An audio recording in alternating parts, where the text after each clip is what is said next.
दोस्तों नमस्कार। स्वागत है एक बार फिर आपका आपके अपने चैनल श्रुति कोश में।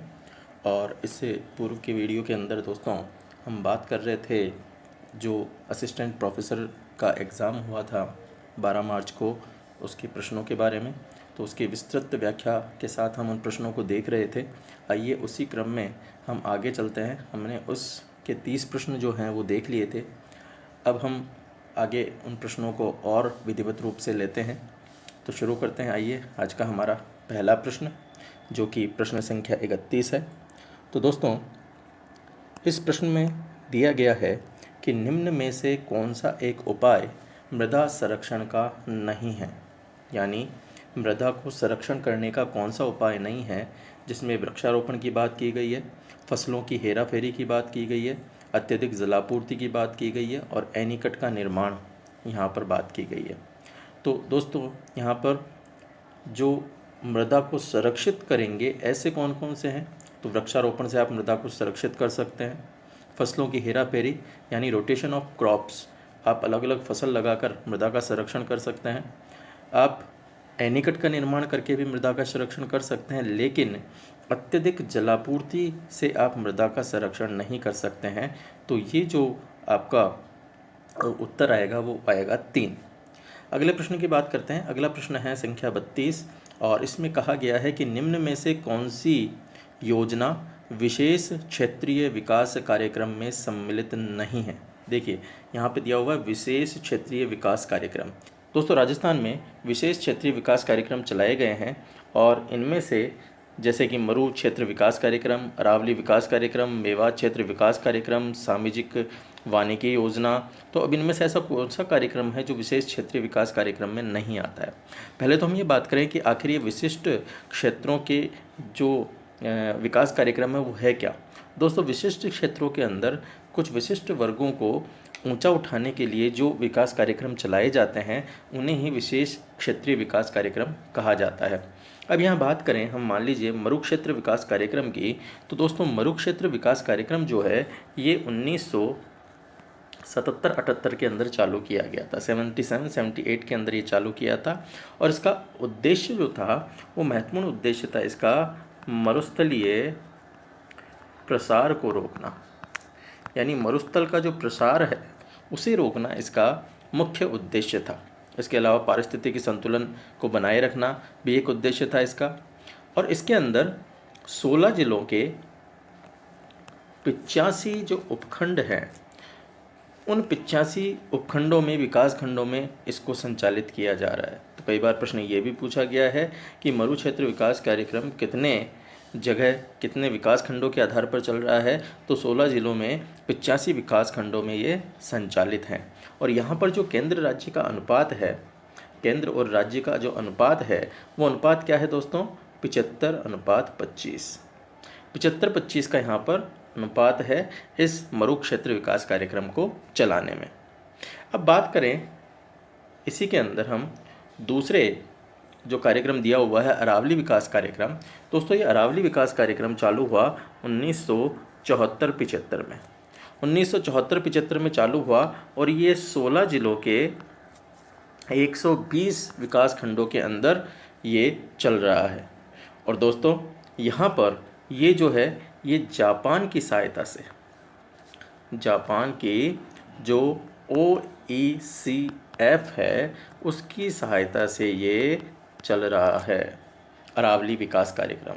अब ये OECF क्या है, OECF है दोस्तों ओवरसीज़ इकोनॉमिक कोऑपरेशन फंड।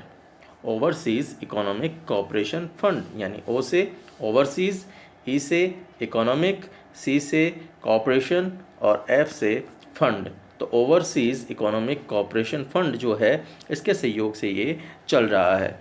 और यहीं पर इस अरावली विकास कार्यक्रम के तहत एक अरावली क्षेत्र वृक्षारोपण भी चलाया जाता है। अरावली क्षेत्र वृक्षारोपण, तो अरावली क्षेत्र जो वृक्षारोपण चालू किया गया ये चालू किया गया 92-93 में, 1992-93 के अंदर इसको चालू किया गया और ये चालू किया गया था दोस्तों 10 जिलों के अंदर। तो ये बात हुई अरावली विकास कार्यक्रम की। फिर हम बात करते हैं तीसरा अरावली क्षेत्र विकास कार्यक्रम। अरावली क्षेत्र विकास कार्यक्रम क्या है दोस्तों, अरावली क्षेत्र सॉरी, अरावली क्षेत्र की हमने बात की, हम बात कर रहे हैं मेवात क्षेत्र विकास कार्यक्रम। तो मेवात क्षेत्र विकास कार्यक्रम क्या है दोस्तों? इसको MRDP भी कहा जाता है, MRDP। और MRDP का फुल फॉर्म क्या हुआ? Mewat rural development programme. तो मेवात क्षेत्र विकास कार्यक्रम जो है ये 1987 टू 88 के अंदर ये चला, 87-88 के अंदर ये चला। और इसमें अलवर की, क्योंकि हम बात कर रहे हैं किसकी? मेवात की। तो मेवात के अंदर कौन? अलवर भरतपुर। तो अलवर की 8 PS इसमें है, पंचायत समिति है। तो वहीं पर भरतपुर की इसके अंदर 4 पंचायत समिति है। और ये जो है ये पूर्णतया राज्य सरकार के द्वारा संचालित है, वित्त पोषित है। और 100% वित्त पोषण इसका कौन करता है? राज्य सरकार करती है, राजस्थान सरकार करती है। इसका मतलब हमने ये देखा कि विशेष क्षेत्रीय विकास कार्यक्रम के अंदर मरु क्षेत्र भी है, अरावली क्षेत्र भी है, मेवात क्षेत्र भी है, लेकिन कौन सा नहीं है? सामाजिक वानिकी योजना इसके अंदर सम्मिलित नहीं है। तो ये इसका उत्तर जो है दोस्तों नहीं है। आइए अगले प्रश्न की हम बात करते हैं। और अगला प्रश्न क्या है? अगला प्रश्न है प्रश्न संख्या 33। और प्रश्न संख्या 33 ये कहता है कि कॉम्बैक्टिंग डेजर्टिफिकेशन परियोजना यानी मरुस्थलीकरण संघर्ष परियोजना को किस वर्ष चालू किया गया? कॉम्बैक्टिंग डेजर्टिफिकेशन परियोजना किस वर्ष चालू की गई?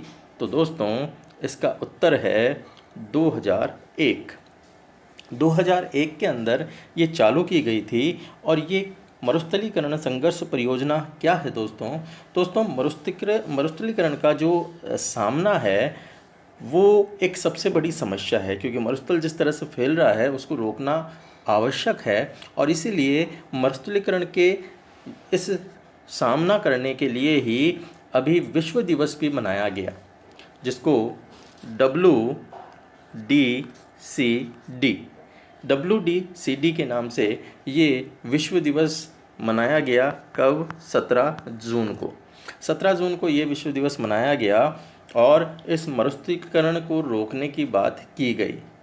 और इसके अंदर अगर हम बात करें 2019 के विषय की, तो 2019 का जो विषय था वो था लेट्स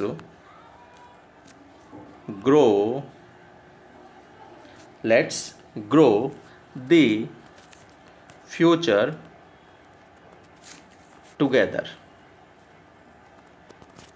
तो ये इसका टॉपिक है, विषय है, जो 2019 के अंदर विश्व दिवस की बात की गई, उसका topic let's grow the future together. और इस मरुस्थलीकरण को रोकने के लिए जो UNCCD है, UNCCD, इस UNCCD का गठन किया गया है। UNCCD का गठन किया गया है। तो ये UNCCD क्या है दोस्तों? UNCCD है संयुक्त राष्ट्र मरुस्थलीकरण रोकथाम कन्वेंशन। संयुक्त राष्ट्र मरुस्थलीकरण रोकथाम कन्वेंशन इसका पूरा नाम है। और इसका गठन किया गया और भारत सरकार ने भी इसके अंदर क्या किए हैं? हस्ताक्षर किए हैं। यानी कॉम्बैक्टिंग डेजर्टिफिकेशन परियोजना के अंदर भारत सरकार भी इसको रोकना चाहती है और ये इन्वॉल्वमेंट इसका भी है। तो संयुक्त राष्ट्र संघ भी जो है वो इससे जुड़ा हुआ है, क्योंकि एक महत्वपूर्ण और एक बड़ी समस्या जो है ये निकल कर सामने आती है। अगली हम बात करते हैं अगले प्रश्न की। और अगला प्रश्न है हमारा, कुछ युग्म दिए हुए हैं, हमें उन्हें सुमेलित करना है। सुमेलित में ढूंढना है दोस्तों कि कौन सा युग्म सही है। देखिए कहा गया यहाँ पर कि सोने का काम हरी मीनाकारी के साथ कहाँ होता है? नाथद्वारा के अंदर होता है। लकड़ी के घोड़ों के खिलौने कोटा के अंदर, पत्थर के खिलौने गलियाकोट के अंदर, चंदन प्रिंटिंग प्रतापगढ़ के अंदर। तो कौन सा इसमें सही है? तो दोस्तों सही की अगर बात की जाए तो सही तो इसमें यह है कि पत्थर के खिलौने जो है वो गलियाकोट के अंदर। अब बात आई सोने का काम हरी मीनाकारी के साथ। तो देखिए मीनाकारी का काम नाथद्वारा में होता तो है, लेकिन ये सोने का काम हरी मीनाकारी के साथ की बात कर रहा है। तो मीनाकारी अगर हम और कहें तो और कहाँ होती है? तो देखिए कांच पर हरे रंग की मीनाकारी तो कहाँ होती है? कांच पर हरे रंग की मीनाकारी, ये कांच पर हरे रंग की मीनाकारी होती है साहब प्रतापगढ़ में, प्रतापगढ़ के अंदर। ठीक है। और इसी को क्या कहा जाता है? इसी को कहा जाता है थेवा कला। तो थेवा कला प्रतापगढ़ की प्रसिद्ध है ही। और इसके अलावा अगर मीनाकारी की बात की जाए तो मीनाकारी कहाँ होती है? जयपुर के अंदर भी होती है मीनाकारी। स्वर्ण आभूषणों के ऊपर जो है मीनाकारी होती है, चांदी के आभूषणों के ऊपर भी मीनाकारी होती है। ठीक है, बात करें हम लकड़ी के घोड़ों के खिलौनों की, तो ये जो लकड़ी के घोड़ों के जो खिलौने हैं ये कहाँ के हैं दोस्तों? ये हैं मेड़ता नागौर के। मेड़ता नागौर के अंदर ये लकड़ी के घोड़ों के खिलौने जो हैं वो बनते हैं। तो वहीं पर चंदन प्रिंटिंग की बात की जाए तो ये चंदन प्रिंटिंग दोस्तों जयपुर के अंदर चंदन प्रिंटिंग जो है वो की जाती है, चंदन के ऊपर बनाया जाता है प्रिंटिंग। तो इस प्रकार इस प्रश्न का उत्तर था सही युग्म कौन सा है? तो पत्थर के खिलौने जो है वो कहाँ? वो गलियाकोट के अंदर पत्थर के खिलौने। नेक्स्ट प्रश्न की बात करते हैं, प्रश्न संख्या 35। और प्रश्न संख्या 35 है दोस्तों कि सन 2020 में भीलवाड़ा मॉडल किस प्रकार के नियंत्रण प्रबंधन के लिए विख्यात है? देखिए लेटेस्ट ये प्रश्न पूछ लिया 2020 का ही, और 2020 तो आप जानते ही होंगे क्योंकि आपका एग्ज़ाम इसी 2020 के कारण आगे खिसक गया। और ये क्या था? सिंचाई प्रबंधन की बात की गई भीलवाड़ा की, मृदा संरक्षण की बात की गई, कोरोना नियंत्रण की बात की गई, बाढ़ नियंत्रण की बात की गई। तो दोस्तों जो वैश्विक महामारी है उस वैश्विक महामारी यानी कोरोना और उस कोरोना का नियंत्रण जो है पहली लहर की बात की जा रही है। जब पहली बार कोरोना प्रवेश किया था उस समय भीलवाड़ा ने जो मॉडल प्रस्तुत किया था उस मॉडल की यहाँ पे बात की गई। भीलवाड़ा मॉडल जो नियंत्रण और प्रबंधन के लिए विख्यात हुआ था, इसलिए यहाँ पर कोरोना नियंत्रण की बात की जा रही है। बात करते हैं प्रश्न संख्या 36 की, और प्रश्न संख्या 36 जो है वो जुड़ा हुआ है आपका पॉलिटिकल से। तो राजस्थान के निम्न में से किस राज्यपाल या राज्यपालियों ने अपना कार्यकाल पूर्ण होने से पूर्व ही राज्यपाल के पद से त्यागपत्र दे दिया था? यानी राज्यपाल के पद से त्यागपत्र किसने दे दिया? देखिए हम बात करते हैं दरबारा सिंह की, मदन लाल खुराना की और प्रतिभा पाटिल। 3 नाम यहाँ पे दिए हुए हैं। सबसे पहले अगर दरबारा सिंह की बात की जाए तो दरबारा सिंह का जो कार्यकाल था वो था 1 मई 1998 से 24 मई 1998। 24 मई 1998। तो ये 1 मई 1998 से 24 मई 1998, और इस दौरान ये पद पर थे और पद पे रहते इनकी क्या हो गई? मृत्यु हो गई। पद पे रहते हुए मृत्यु हो गई किसकी? दरबारा सिंह की। बात करें मदन लाल खुराना की, तो मदन लाल खुराना क्या थे? ये कार्यवाहक थे और इनका जो कार्यकाल था वो था तो 14 जनवरी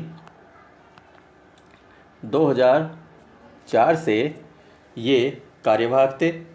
और यहाँ पर तीसरे की बात की जाए प्रतिभा पाटिल की, तो प्रतिभा पाटिल क्या दोस्तों?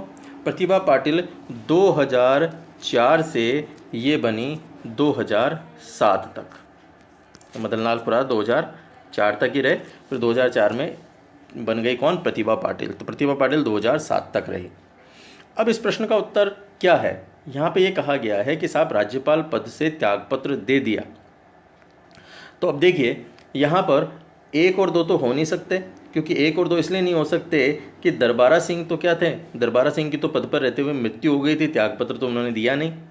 ठीक है, अब बात आई 2 और 3 की। तो 2 और 3 का मतलब मदन लाल खुराना और प्रतिभा पाटिल, इसको एक बार हम रखते हैं। फिर तीसरा है 1 और 3, तो 1 और 3 का ऑप्शन भी गया क्योंकि दरबारा सिंह फिर आ गया इसमें। और केवल 2 की बात की जाती है तो केवल 2 भी यहाँ पर हम बात कर सकते हैं, और यहाँ पर बात की जा सकती है किसकी? 2 और 3 की। देखिए जब प्रतिभा पाटिल थी तो प्रतिभा पाटिल को 2007 के अंदर क्या बनाया गया? 2007 के अंदर इनको बना दिया गया राष्ट्रपति। तो ये राष्ट्रपति के रूप में 2007 में नियुक्त हो गई। और जब बात की गई किसकी? मदन लाल खुराना की, तो मदन लाल खुराना इन्होंने भी त्यागपत्र दे दिया। तो यहाँ पर उत्तर आता है दोस्तों इसका 2 और 3। तो ये जब राष्ट्रपति बनी तो इन्होंने त्यागपत्र दे दिया, और मदन लाल खुराना जो है उन्होंने कार्यवाहक के रूप में थे तो उन्होंने त्यागपत्र दे दिया। नेक्स्ट हम बात करते हैं अगले प्रश्न की, और अगला प्रश्न है डांग क्षेत्रीय विकास कार्यक्रम निम्न में से किस जिले समूह से संबंधित है? देखिए डांग का क्षेत्र कहाँ आता है? सवाई माधोपुर, कोटा, बूंदी वाला। तो इसका सीधा सा उत्तर कहाँ पे आ गया? कोटा, बूंदी, सवाई माधोपुर, धौलपुर, ये डांग क्षेत्र में सम्मिलित है। तो इसका उत्तर क्या आया? ये। नेक्स्ट प्रश्न की बात करते हैं, प्रश्न संख्या 38। और प्रश्न संख्या 38 क्या कहता है? देखिए एक और पॉलिटिकल से जुड़ा हुआ प्रश्न है कि राजस्थान विधानसभा में यदि मंत्री परिषद में विश्वास के अभाव प्रकट करने संबंधी, यानी विश्वास के अभाव संबंध प्रकट करने संबंधी प्रस्ताव कौन सा? अविश्वास प्रस्ताव। अविश्वास प्रस्ताव विश्वास के अभाव में प्रकट करने संबंधी प्रस्ताव की सूचना है और साथ ही मंत्रिपरिषद में विश्वास व्यक्त करने वाला प्रस्ताव प्राप्त होता है। विश्वास व्यक्त करने वाला यानी विश्वास मत या विश्वास प्रस्ताव। तो अविश्वास प्रस्ताव तो कहाँ? जहाँ मंत्रिपरिषद में विश्वास के अभाव प्रकट करने संबंधी प्रस्ताव हो और दूसरा विश्वास व्यक्त करने वाला प्रस्ताव हो, तो पूर्ववर्तीता किस प्रस्ताव की होगी? प्रेसिडेंस किसकी होगी? तो दोस्तों यहाँ पर सीधी सी बात है कि जब एक जो धड़ा है वो अविश्वास प्रस्ताव की बात करता है और दूसरा धड़ा विश्वास प्रस्ताव की बात करता है, तो यहाँ पर पूर्ववर्तीता किसकी होगी? विश्वास प्रस्ताव की होगी। ठीक है, नेक्स्ट हम बात करते हैं अगले प्रश्न की, प्रश्न संख्या 39 की, कि राजस्थान विधानसभा में निम्न में से किस समिति में सदस्यों की संख्या पूर्व निर्धारित नहीं है? तो दोस्तों यहाँ पर कौन सी ऐसी समिति है जिसके अंदर सदस्य जो है पूर्व निर्धारित नहीं होते हैं, बाद में उसके अंदर जितने भी सदस्य रखे जाते हैं वो रख दिए जाते हैं? तो ऐसी कौन सी समिति है? तो देखिए, याचिका समिति। याचिका समिति की अगर मैं बात करूं तो दोस्तों याचिका समिति जो है वो उसके अंदर 9 सदस्य हैं, 9 सदस्य। और अगर इसके अध्यक्ष की बात की जाए तो वर्तमान में इसकी अध्यक्ष है शकुंतला रावत। शकुंतला रावत इसकी वर्तमान में अध्यक्ष है। बात की जाए विशेषाधिकार समिति की, तो विशेषाधिकार समिति के अंदर 12 सदस्य हैं और इसके वर्तमान जो अध्यक्ष हैं वो है दीपेंद्र सिंह। वहीं पर बात की जाए सरकारी आश्वासनों संबंधी समिति, तो सरकारी आश्वासन संबंधी 11 सदस्य हैं और वर्तमान में जो इसके अध्यक्ष हैं वो हैं भंवरलाल शर्मा, वरिष्ठ कांग्रेस ये कार्यकर्ता हैं भंवरलाल शर्मा। अब बात की जाए सामान्य प्रयोजन संबंधी समिति की, तो दोस्तों सामान्य प्रयोजन समिति संबंधी जो समिति है उसके सदस्य जो है निर्धारित नहीं होते हैं। इसमें जो सदस्य हैं वो समयानुसार घटते बढ़ते रहते हैं। अभी वर्तमान में इसमें 25 सदस्य हैं।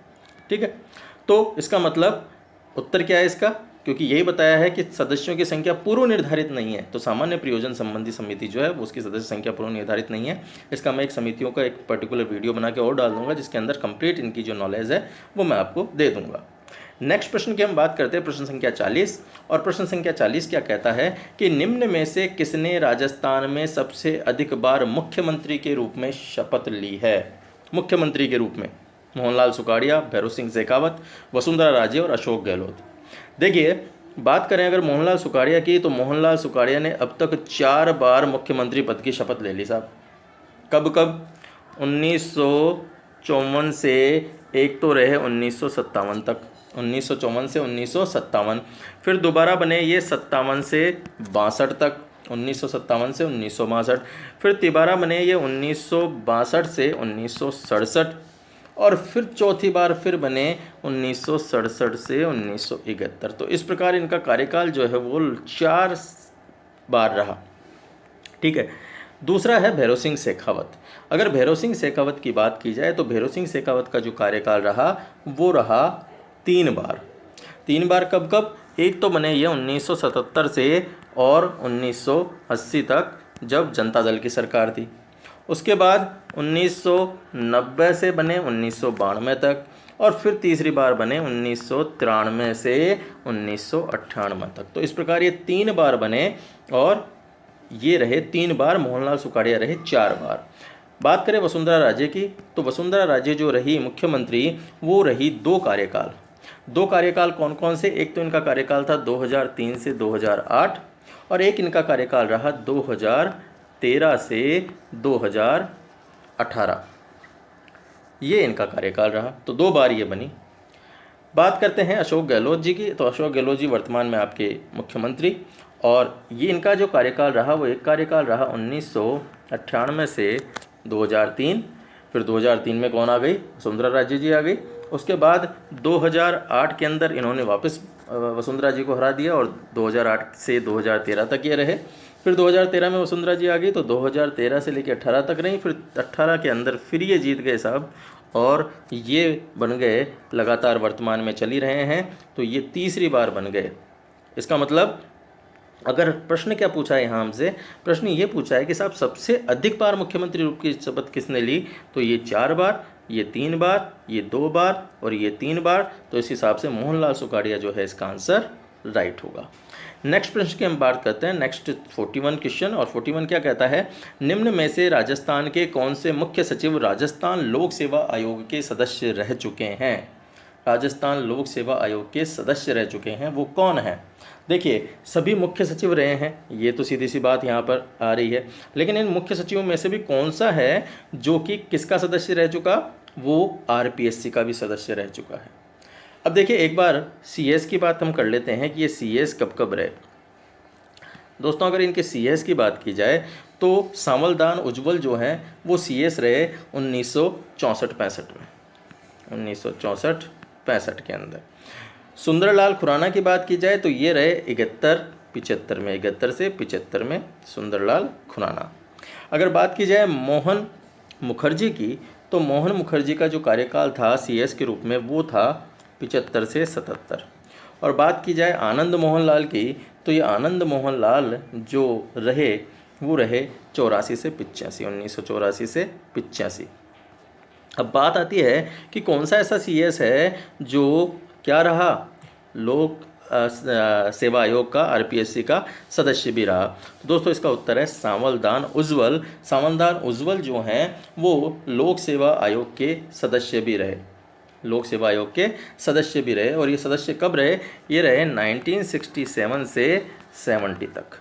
तो 1967 से 70 तक कौन सदस्य रहे, सांवलदान उज्ज्वल, जो कि सीएस भी थे यहाँ के। चलिए नेक्स्ट हम प्रश्न की बात करते हैं, प्रश्न संख्या 42। और प्रश्न संख्या 42 ये कहता है कि साहब राजस्थान के निम्न में से कौन से संवैधानिक पदाधिकारी राज्यपाल द्वारा नियुक्त किए जाते हैं लेकिन उन्हें राज्यपाल द्वारा उनके पद से नहीं हटाया जाता। यानी राज्यपाल के द्वारा नियुक्त किए जाएंगे और राज्यपाल उन्हें पद से हटा नहीं सकता।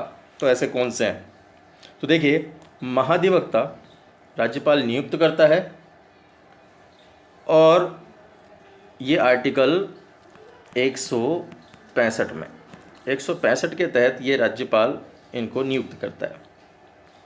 राज्य निर्वाचन आयोग की नियुक्ति भी कौन करता है साहब, ये भी करता है राज्यपाल, आर्टिकल 243 के तहत। राजस्थान लोक सेवा आयोग के सदस्य की नियुक्ति भी करता है।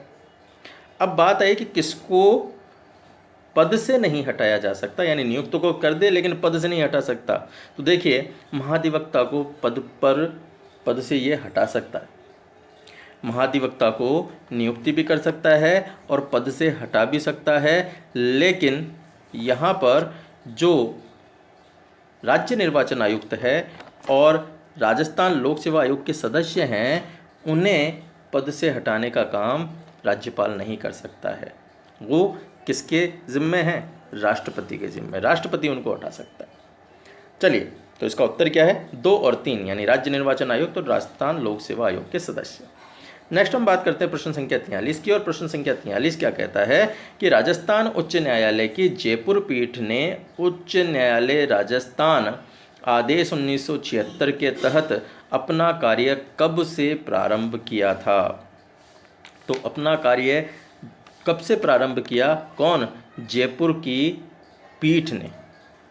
कब प्रारंभ किया दोस्तों, तो इसका उत्तर है 31 जनवरी 1977। 31 जनवरी 1977 से जो कार्य है वो प्रारंभ कर दिया था जयपुर। नेक्स्ट प्रश्न की बात करते हैं और अगला प्रश्न है कि राजस्थान मानवाधिकार आयोग मानवाधिकारों के उल्लंघन की शिकायत की जांच कर सकता है स्वप्रेरणा से, किसी पीड़ित द्वारा उसे अर्जी प्रस्तुत किए जाने पर, किसी पीड़ित की ओर से किसी व्यक्ति द्वारा उसे अर्जी प्रस्तुत किए जाने पर। अब देखिए राजस्थान मानवाधिकार आयोग की बात की जा रही है तो राजस्थान मानवाधिकार आयोग स्वप्रेरणा से भी काम करता है। किसी पीड़ित द्वारा उसे अर्जी प्रस्तुत किए जाने पर, यानी कोई जो है एप्लीकेशन दे राजस्थान मानवाधिकार आयोग को कि साहब आप मेरी सहायता करो, जांच करो, तो वो जांच कर सकता है। और किसी पीड़ित की ओर से कोई दूसरा व्यक्ति भी दे दे तो भी उसके ऊपर वो जांच, शिकायतों की जांच कर सकता है। इसका मतलब इसके क्या उत्तर है दोस्तों, इसके विकल्प संख्या 4 तीनों ही उत्तर सही हैं। प्रश्न संख्या बात करते हैं अब हम 45 की। और 45 क्या कहता है? 45 ये कहता है कि निम्न में से किसने राजस्थान में कार्यवाहक राज्यपाल या अतिरिक्त प्रभार वाले राज्यपाल के रूप में कार्य नहीं किया। कार्यवाहक राज्यपाल यानी किसी अन्य की जगह कोई कार्यवाहक बना दिया गया हो, किसी की मृत्यु पर बना दिया गया हो या किसी ने त्यागपत्र दे दिया गया हो तो उनकी जगह, और उनकी जगह अतिरिक्त प्रभार के रूप में भी जो है वो कार्य दे दिया गया हो। तो ये जो 4 दिए गए हैं, इन 4 में से कौन से ऐसे हैं जो अतिरिक्त प्रभार वाले या कार्यवाहक राज्यपाल नहीं थे? देखिए, बात करें श्री मिलाप चंद जैन की, तो मिलाप चंद जैन जो हैं ये कार्यवाहक रहे थे। और कार्यवाहक कब रहे थे? ये रहे थे साहब 3 फरवरी 1990 से 14 फरवरी 1990 तक ये कार्यवाहक यहाँ पर राज्यपाल रहे। उसके बाद बात करें धनिकलाल मंडन की, तो धनिकलाल मंडन को अतिरिक्त प्रभार दिया गया था।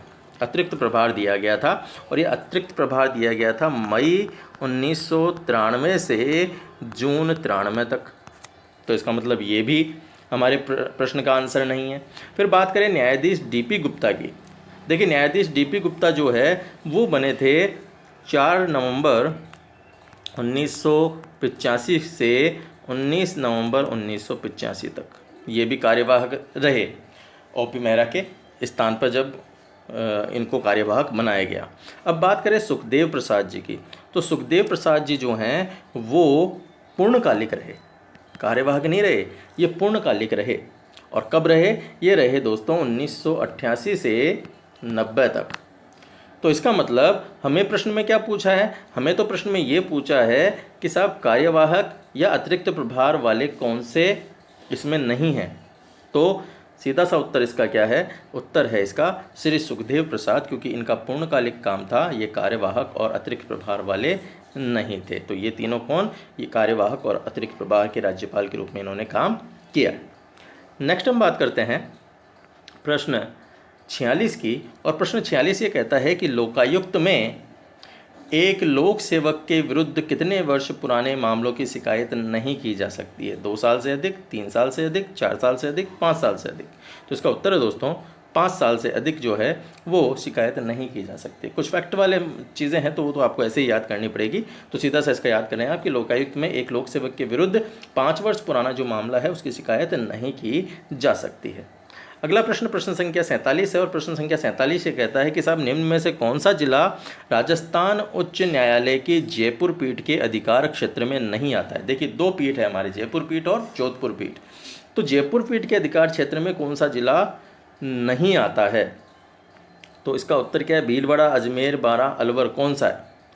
तो दोस्तों मैं आपको बता दूं, टोटल जो हमारे अधिकार क्षेत्र हैं उच्च न्यायालय में वो अधिकार क्षेत्र हैं 35 जजशिप है, यानी अधिकार क्षेत्र है। और इस 35 अधिकार क्षेत्रों में से जोधपुर बेंच के पास जो है वो 19 अधिकार क्षेत्र हैं और जयपुर बेंच के पास 16 अधिकार क्षेत्र हैं।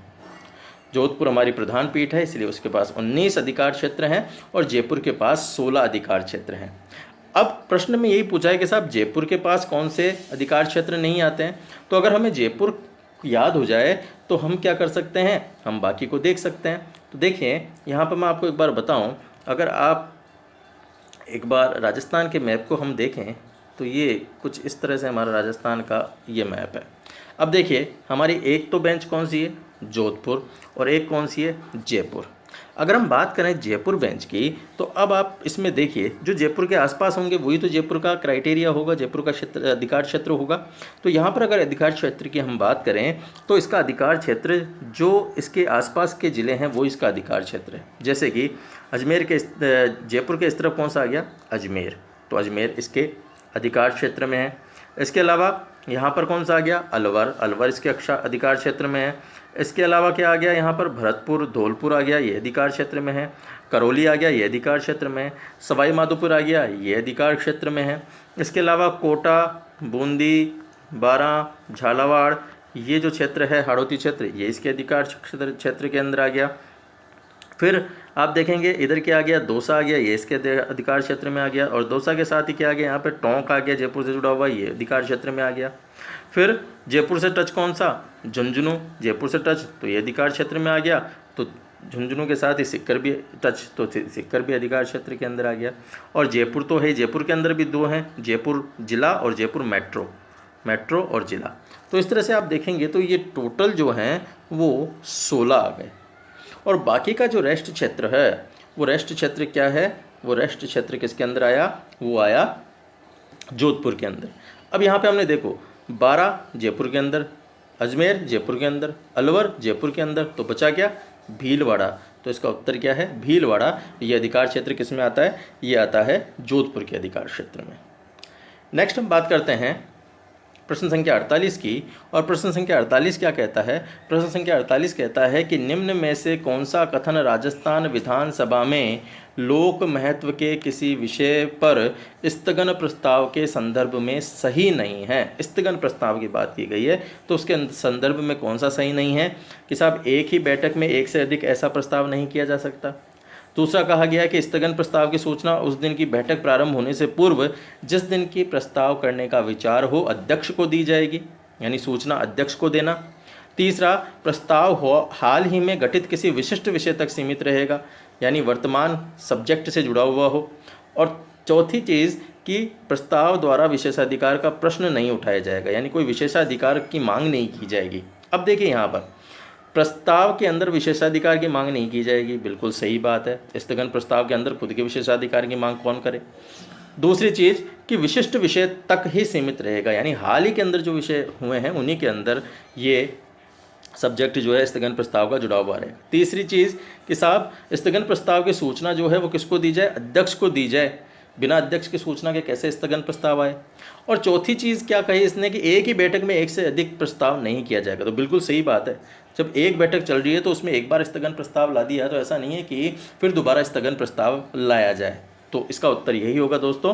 कौन सा सही नहीं है, तो यही सही नहीं है कि एक ही बैठक में एक से अधिक ऐसा प्रस्ताव नहीं लाया जा सकता है। प्रश्न संख्या 49 की बात करते हैं, आइए। और 49 में ये कहा गया है कि निम्न में से किसी जिले में प्रमुख जनगणना अधिकारी माना जाता है। देखिए जिले की बात की जा रही है और जिले का जनगणना अधिकारी कौन, जिला कलेक्टर। तो सीधा सा उत्तर क्या हो गया इसका, जिला कलेक्टर इसका उत्तर यहाँ पर हो गया। नेक्स्ट प्रश्न हम 50 की बात करते हैं। और 50 में क्या कहा गया है कि ग्राम सभा की किसी बैठक में संकल्प पारित करने के लिए आवश्यक संख्या है ग्राम सभा के सदस्यों के मतों का बहुमत, ग्राम सभा के सदस्यों के मतों का 2/3 बहुमत, बैठक में उपस्थित और मत देने वाले ग्राम सभा के सदस्यों का बहुमत, और ग्राम सभा के उपस्थित और मत देने वाले सदस्यों का 2/3 बहुमत। तो क्या उत्तर होगा इसका, इसका उत्तर सीधा सा है दोस्तों कि बैठक में जो उस समय उपस्थित हैं और मत देने वाले जो ग्राम सभा के सदस्य हैं उनके बहुमत को देखा जाएगा और संकल्प पारित कर लिया जाएगा। तो यही आवश्यक संख्या होगी उसकी। नेक्स्ट प्रश्न है प्रश्न संख्या 51। और प्रश्न संख्या 51 क्या कहता है, निम्न में से राजस्थान के किन दो संभागों के अधीन जिलों की संख्या समान है। तो अजमेर जयपुर, बीकानेर जयपुर, जोधपुर उदयपुर और जोधपुर जयपुर, तो कौन से में समान है। देखिए अगर पहले में देखें तो अजमेर में है 4 जिले और जयपुर में 5 जिले। इसमें देखें तो बीकानेर में है 4 जिले और जयपुर में है 5 जिले। बात करें जोधपुर में तो जोधपुर में है 6 जिले और उदयपुर में आते हैं 6 जिले, उपरांची डूबा और जोशीपा बाजेजा। और जोधपुर और जयपुर की बात करें तो जोधपुर जयपुर के अंदर आते हैं, जोधपुर के अंदर 6 और जयपुर के अंदर 5। इसका मतलब क्या कहा, संख्या समान है। तो संख्या समान किस में है, जोधपुर और उदयपुर के अंदर। अगला प्रश्न देखते हैं हम। यहाँ पे जिलों को पता होना चाहिए आपको किस संभाग में कितने जिले हैं। प्रश्न संख्या 52 है कि राजस्थान राज्य सूचना आयोग का गठन किस तारीख को किया गया है। तो दोस्तों ये मैंने पूर्व में वीडियो आपको राजस्थान राज्य सूचना आयोग का दे दिया है, उसके अंदर आप देखेंगे। तो इसका उत्तर क्या है दोस्तों, बिल्कुल ढूंढ लीजिए जल्दी से। तो इसका उत्तर क्या है, 18 अप्रैल 2006 को। नेक्स्ट है प्रश्न हमारा कि राजस्थान लोक सेवाओं के प्रदान की गारंटी अधिनियम 2011 किस तारीख से प्रवृत्त हुआ। राजस्थान लोक सेवाओं में गारंटी अधिनियम 2011 किस तारीख से प्रवृत्त हुआ, किस तारीख से लागू हुआ। तो ये कब हुआ, 14 नवंबर 2011। अगला प्रश्न है प्रश्न संख्या 54, और प्रश्न संख्या 54 क्या कहता है, राजस्थान में जन सूचना पोर्टल के पहले चरण का उद्घाटन कब किया गया। पहले चरण का उद्घाटन तो अगस्त 2019 के अंदर। अगला प्रश्न क्या है, प्रश्न संख्या 55 कहता है कि साहब राजस्थान में जिला ग्रामीण विकास अभिकरणों का विलय जिला परिषदों में कब किया गया। जिला विकास अभिकरणों का विलय जिला परिषदों में कब किया गया, तो जिला परिषदों में कर दिया गया था ये 2003 के अंदर। प्रश्न संख्या 56, और प्रश्न संख्या 56 क्या कहता है कि राजस्थान में कृषि भूमि के स्वामित्व संबंधी जानकारी हेतु कौन सी ऐप विकसित की गई है। देखिए कृषि भूमि की जो स्वामित्व की सारी जानकारियां हैं वो एक ही ऐप पर दे दी गई है राजस्थान सरकार के द्वारा। और ये ऐप कौन सा है दोस्तों, ये ऐप किसान ऐप, भूमि ऐप, पटवारी ऐप या धरा ऐप, तो ये है धरा ऐप। ठीक है, नेक्स्ट प्रश्न की बात करते हैं, प्रश्न संख्या 57, और प्रश्न संख्या 57 क्या है, राजस्थान सरकार ने सरकारी नौकरी में खिलाड़ियों के लिए कितने प्रतिशत आरक्षण का प्रावधान किया है। खिलाड़ियों को कितने प्रतिशत आरक्षण दिया गया है, तो दोस्तों इसका उत्तर है 2% आरक्षण। अगर आप भी खिलाड़ी हैं तो आपको खिलाड़ी कोटे में 2% आरक्षण दे दिया जाएगा। अगला प्रश्न है, हाल ही में राजस्थान कर्मचारी चयन बोर्ड का नया अध्यक्ष किन्हें नियुक्त किया गया है, यानी नया अध्यक्ष कौन बना। ब्रजमोहन गर्ग बने, जगदीश प्रसाद बने, हरिप्रसाद शर्मा बने या भगवाना राम बिश्नोई बने। तो इसका उत्तर क्या है दोस्तों, उत्तर है हरिप्रसाद शर्मा। और ये हरिप्रसाद शर्मा को किसकी जगह बनाया गया है, ये बनाया गया है दोस्तों BL जाटावत की जगह। BL जाटावत की जगह हरिप्रसाद शर्मा जी अध्यक्ष बने हैं, और इनके साथ साथ 2 सदस्य भी बनाए गए दोस्तों। अब अध्यक्ष का प्रश्न पूछ लिया तो हो सकता है सदस्य का प्रश्न पूछ लिया जाए, तो 2 सदस्य कौन कौन से, एक सदस्य तो बने डॉक्टर इरफान मेहर, और दूसरे सदस्य जो बने वो बने राम सिंह मीणा। ये 2 जो हैं सदस्य बनाए गए हरिप्रसाद शर्मा जी के साथ। और ये किसके सदस्य बने, राजस्थान कर्मचारी चयन बोर्ड के।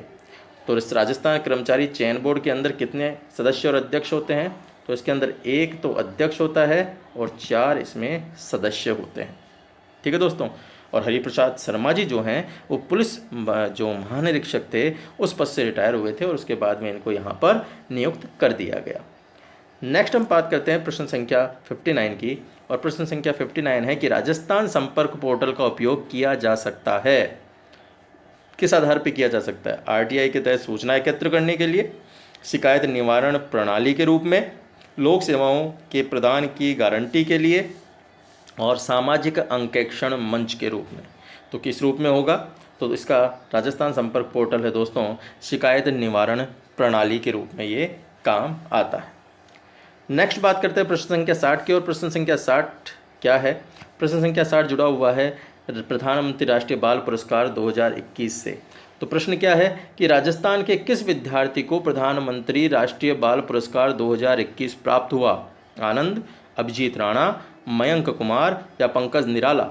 तो उत्तर है दोस्तों इसका आनंद। और ये आनंद को क्यों मिला, क्योंकि देखिए प्रधानमंत्री राष्ट्रीय बाल पुरस्कार जो ये दिया जाता है, ये दिया जाता है कला, शिक्षा, नवाचार या फिर खेल या फिर समाज सेवा, ऐसा कोई कार्य किया गया हो, बहादुरी का कार्य किया गया हो किसी के द्वारा, तो ऐसे बालक को ये पुरस्कार दिया जाता है। और ये जो आनंद है, इस आनंद ने शिक्षा के क्षेत्र में ये पुरस्कार प्राप्त किया है। किस क्षेत्र में प्राप्त किया है, शिक्षा के क्षेत्र में ये पुरस्कार प्राप्त किया है। और ये इसने गणित की शिक्षा के अंदर ये पुरस्कार जो है प्राप्त किया है। तो ये आनंद जो है इसको ये पुरस्कार मिला। नेक्स्ट हम बात करते हैं अगले प्रश्न की, और अगला प्रश्न है प्रश्न संख्या 61, राजस्थान में शीघ्र ही तीसरे सैनिक स्कूल की स्थापना किस जिले में की जा रही है। तो कौन सा जिला है, अजमेर, अलवर, कोटा, सिरोही। तो उत्तर है दोस्तों इसका अलवर। तो ये कौन सा है, ये तीसरा सैनिक स्कूल बनने जा रहा है। तो फिर पहले 2 कहाँ हैं, पहला है दोस्तों चित्तौड़गढ़ में, और दूसरा कहाँ है, झुंझुनू में, और तीसरा कहाँ बन रहा है, अलवर में। अलवर में भी कहाँ पे, हल्दीना, और हल्दीना कहाँ है, मालाखेड़ा। तो मालाखेड़ा के अंदर, ये मालाखेड़ा तहसील हल्दीना के अंदर, अलवर के अंदर ये तीसरा बन रहा है सैनिक स्कूल। अगला प्रश्न है प्रश्न संख्या 62, राजस्थान में कोविड-19 टीकाकरण अभियान कितनी तारीख से शुरू हुआ? देखिए बिल्कुल लेटेस्ट प्रश्न, जिस कोरोना ने आपको भयभीत कर रखा है, जिस कोरोना ने पूरे विश्व को हिला दिया, उसी कोरोना से जुड़ा हुआ प्रश्न है कि साहब टीकाकरण का अभियान कितनी तारीख को शुरू किया गया था? तो राजस्थान के अंदर टीकाकरण शुरू किया गया था 16 जनवरी 2021 से। ठीक है, अगला प्रश्न हम बात करते हैं प्रश्न संख्या 63, और प्रश्न संख्या 63 जुड़ा हुआ है पद्मश्री पुरस्कार से। तो पद्मश्री पुरस्कार विजेता जोधपुर के लाखा खान को किस क्षेत्र में कार्य करने हेतु ये पुरस्कार प्रदान किया गया है? किस क्षेत्र में कार्य किया इसने? तो दोस्तों जोधपुर के ये जो लाखा खान हैं, इनको पर्यावरण संरक्षण, भाषा एवं साहित्य, शिक्षा, संगीत कला किस में मिला? तो दोस्तों ये मिला संगीत कला के अंदर। ये जो लाखा खान हैं ये हैं दोस्तों रानेरी के। रानेरी जो बाप तहसील के अंदर पड़ता है जोधपुर में, वहाँ से ये जुड़े हुए हैं जोधपुर से। तो रानेरी बाप तहसील से ये जुड़े हुए हैं और इनको मिला क्या? पद्मश्री पुरस्कार इनको मिला। और इनका कारण क्या है इसका? दोस्तों एक कारण तो ये है कि ये लाखा खान जो हैं, इस लाखा खान को 6 भाषाओं में ये गाना गा सकते हैं साहब।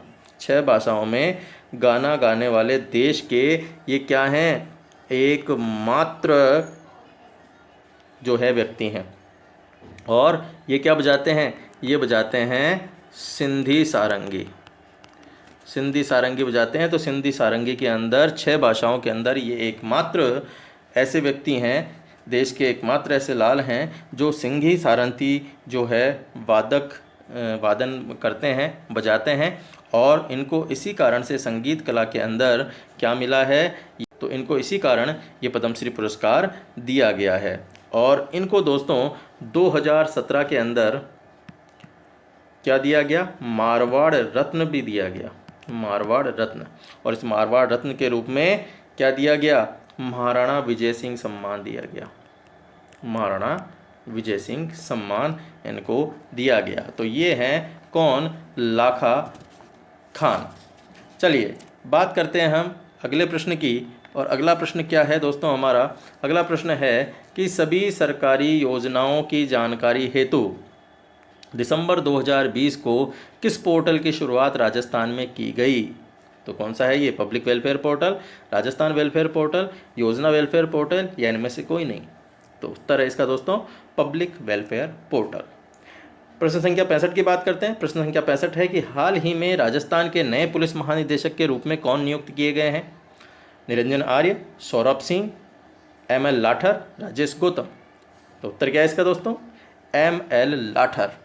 ML लाठर, जिनका पूरा नाम क्या है? मोहनलाल लाठर। तो ये 1987 के जो बैच है उस बैच के ये राजस्थान कैडर के IPS ऑफिसर नए पुलिस महानिदेशक के रूप में इन्हें नियुक्त कर दिया गया। तो ये राजस्थान पुलिस महानिदेशक के रूप में चुने गए। और किसकी जगह आए? ये आए भूपेंद्र सिंह यादव की जगह। और कब बने? 3 नवंबर 2020 को इनकी नियुक्ति कर दी गई। नेक्स्ट हम बात करते हैं प्रश्न संख्या 66। और प्रश्न संख्या 66 क्या है?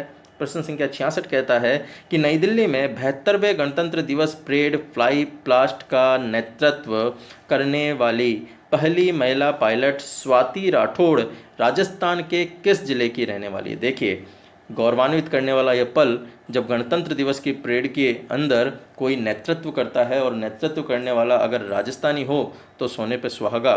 और बात अगर की जाए देश की, तो देश के अंदर क्या एक महत्वपूर्ण महिला जिसने पूरे देश को अपने इस शौर्य से, इस जलवे से, इस पराक्रम से रूबरू करवाया। तो कहाँ की, किस ज़िले की? वो है दोस्तों नागौर की। चलिए अगले प्रश्न की ओर चलते हैं। और अगला प्रश्न जुड़ा हुआ है प्रश्न संख्या 67, जो कि राजस्थान राजस्व दिवस की बात की गई है। तो राजस्थान में प्रथम राजस्व दिवस का आयोजन कब हुआ? प्रथम राजस्व दिवस का आयोजन कब किया गया राजस्थान के अंदर? तो क्या उत्तर होगा दोस्तों इसका? इसका उत्तर है 15 अक्टूबर 2020। तो 15 अक्टूबर 2020 को इसका आयोजन किया गया। नेक्स्ट प्रश्न है प्रश्न संख्या 68। और प्रश्न संख्या 68 क्या कहता है कि महात्मा गांधी की 150वीं जयंती पर न्यासिता के सिद्धांत से प्रेरित होकर राजस्थान के राजकीय महाविद्यालयों में कौन सा अनिवार्य पाठ्यक्रम लागू किया जा रहा है, प्रारंभ किया जा रहा है? उत्साह, उमंग, आनंदम, उल्लास। तो उत्तर क्या है इसका? आनंदम, आनंदम पाठ्यक्रम जो है वो लागू किया जाएगा, जो कि किसी के ऊपर टिका हुआ है, महात्मा गांधी की न्यासिता के सिद्धांत के ऊपर है, और 150वीं जयंती पर यह लागू कर दिया जाएगा। अगला प्रश्न, प्रश्न संख्या 69, और प्रश्न संख्या 69 क्या कहता है कि खिलाड़ी अरुण शर्मा, भानुज डाबी, क्षितिज श्रीवास्तव, मानव महतो, माहिर मुलानी किससे संबंधित है, कौन से खेल से संबंधित है? फुटबॉल से, बास्केटबॉल से, हॉकी से, कराटे से? तो उत्तर है इसका दोस्तों कराटे से। और आज का अंतिम प्रश्न हम लेते हैं। अंतिम प्रश्न है कि राजस्थान के जिस स्थान पर सीताफल उत्कृष्टता केंद्र का लोकार्पण हुआ है वह है, तो कौन सा है? चित्तौड़, राजसमंद, बांसवाड़ा, डूंगरपुर? तो क्या उत्तर होगा दोस्तों इसका?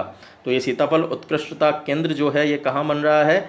चित्तौड़गढ़ के अंदर बन रहा है, और चित्तौड़गढ़ के अंदर ये महाराष्ट्र की तर्ज पे दोस्तों बन रहा है, महाराष्ट्र की तर्ज पे। महाराष्ट्र के अंदर पहले ऐसे बना हुए हैं, वहीं से यहाँ पर हमने इसको लिया, और इसके अंदर शुरुआत में किन जिलों को शामिल किया जाएगा? झालावाड़ को शामिल किया जाएगा, चित्तौड़ को शामिल किया जाएगा, बांसवाड़ा को शामिल किया जाएगा, और भीलवाड़ा को शामिल किया जाएगा। तो इन जिलों को इसमें लिया गया है सीताफल उत्कृष्टता केंद्र के रूप में, और ये जो है 75% जो है अनुदान पर ये खेती की जाएगी। ठीक है दोस्तों, तो ये थे दोस्तों आज के हमारे प्रश्न। तो हमने इस पेपर के 70 प्रश्नों को हल कर लिया है। व्याख्यात्मक रूप से हमने एक एक प्रश्न को समझने का प्रयास किया है।